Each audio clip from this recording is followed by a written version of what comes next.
Effectivement, la CEDEAO qui a décidé de suivre le là qui a été donné par son président en titre, Bola Ahmed Tinubu, le chef d'État nigérian, qui n'avait pas de mots assez durs pour condamner ce putsch au Niger. Et donc la CEDEAO qui lance un défi aux militaires.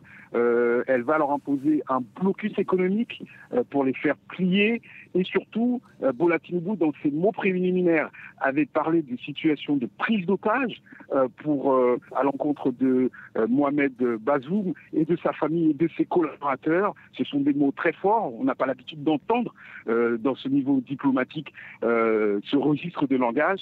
Bola Ahmed Tinubu qui parlait aussi de survie aussi de Mohamed Bazoum, que si Mohamed Bazoum, sa survie était en jeu, il tiendrait responsable les putschistes.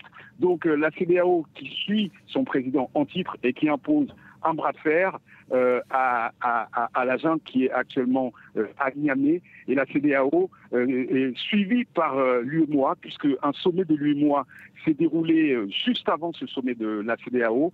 Et lors du communiqué final qui a été lu par les représentants de l'UEMOA, ils se sont dit solidaires de toutes les décisions prises par la CEDEAO aujourd'hui ici à Abuja. Et pendant ce temps, le président tchadien est arrivé à Niamey pour tenter une médiation.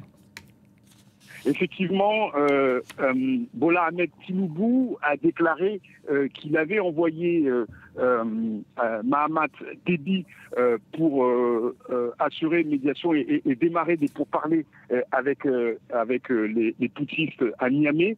Du côté de la présidence du Tchad, on parle d'une initiative à la demande de Mahamat Déby, qui dit aussi ne pas avoir de mandat de la CEDEAO. En tout cas, en l'état des choses, il y a des pourparlers qui ont démarré.